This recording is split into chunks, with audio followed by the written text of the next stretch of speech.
Bonjour à tous et bienvenue dans cette nouvelle vidéo, content de vous retrouver sur la chaîne Vintage 89. Alors, avant d'aller plus loin, je tenais à vous remercier pour les 200 abonnés, ça y est, on vient de les dépasser. Voilà, c'est agréable, hein, ça marche un petit peu, on fait un petit peu de vues, c'est sympa. Et surtout, n'hésitez pas à lâcher un petit commentaire, hein, je prends le temps de répondre à tout le monde et de tous les lire et j'apprécie beaucoup vos différents retours. Un petit point aussi sur le projet 205 qui a pris un peu de retard, j'ai pas eu le temps de m'en occuper. Je pense que le troisième épisode va sortir d'ici une quinzaine de jours environ. Et voilà, bon ça c'était un peu pour les infos pour la chaîne. Évidemment on continuera de parler de mobilette, hein. Je vous présenterai, je vous ferai le test de la Peugeot 102 SP si vous n'avez pas vu encore la vidéo, n'hésitez pas à aller la voir. Et donc aujourd'hui, petite nouveauté, puisqu'on va parler d'une voiture et on va parler de Youngtimer. Et comme vous avez pu le voir dans le titre, est-ce qu'on peut acheter une Youngtimer pour moins de 1000 €? Eh ben, je vous montre ça tout de suite que c'est tout à fait possible. Voilà une petite Youngtimer pour moins de 1000 € et là, en l'occurrence, même moins de 500 €. Alors, vous allez me dire tout de suite, j'imagine, oula, qu'est-ce que c'est de cette machine? C'est pas beau. Oui, c'est pas très beau, mais c'est une voiture de 87 et c'est une vraie Youngtimer.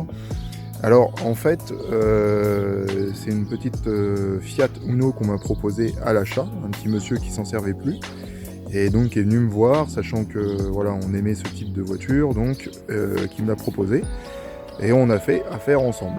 Alors ça, c'est une voiture que je vais pas garder, hein, c'est une voiture que je vais revendre par la suite.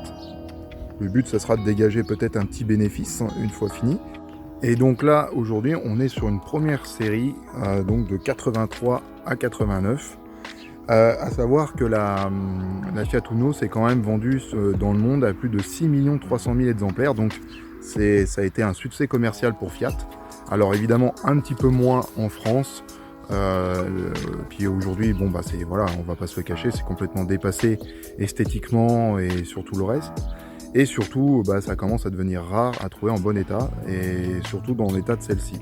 Alors là, comme vous pouvez voir, on est sur une version Uno 45, donc pour 45 chevaux, avec un petit 1000 cm3.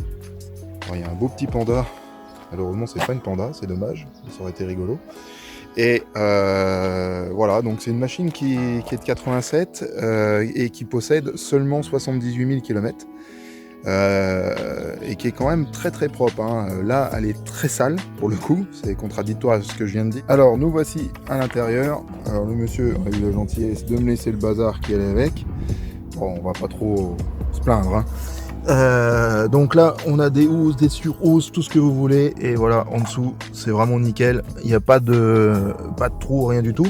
Et là les moquettes c'est pareil, en fait elles ont eu le droit à des tapis sur tapis, etc.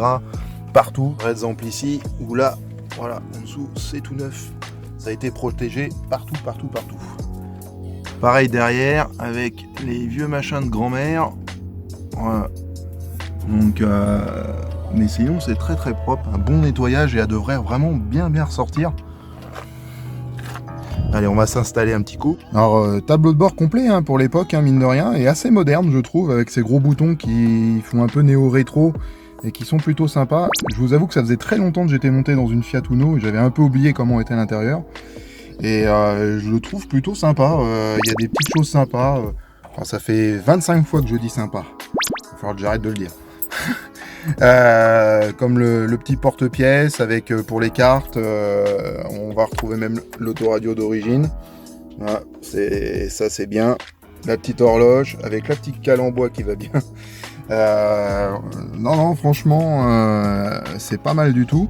Je suis agréablement surpris. Voilà, je me rappelais plus que c'était comme ça à l'intérieur. Et mine de rien, c'était plutôt moderne pour l'époque. Donc là, on peut le voir, la voiture a même pas 79 000 km. Et vous allez le voir, normalement, ça doit démarrer au quart. Voilà. Vous avez le petit starter ici. Voilà, manuel, hein, comme ça se faisait beaucoup à l'époque. Ah, il y a de la place, hein. On peut travailler. C'est ce que dirait un mécano, je pense. Donc là, on peut voir que la petite pompe à essence a l'air d'être neuve. La tête de déco également. On voit que la distrib a été faite à 60 000 km, donc c'est pas très ancien en termes de kilométrage. Après, il faudra voir au niveau des années. Bon, il y a un suintement, je pense que c'est le joint de cache buteur qui doit fuir un peu. Parce qu'on voit il y a de la graisse un peu partout, de l'huile mélangée à de la graisse. Donc ça méritera un bon nettoyage et voir d'où ça vient. Voilà, cette petite vidéo touche à sa fin sur la chaîne Vintage 89. N'oubliez pas de vous abonner, c'est très important pour le développement de la chaîne. Moi, ça m'encourage à continuer les vidéos, à vous sortir des nouvelles choses régulièrement. En ce qui concerne la petite Fiat Uno, on est d'accord, c'est pas très sexy, c'est pas très beau, c'est tout ce que vous voulez. Mais en petit tune timer pour pas cher, à moins de 2000 ou 1500 euros, franchement, on fait pas beaucoup mieux. Et on peut se faire plaisir avec un vrai truc sympa. Ça faisait longtemps que je l'avais dit dans la vidéo. Moi, je vous dis donc à très vite. Des nouvelles vidéos vont bientôt sortir. À bientôt. Ciao.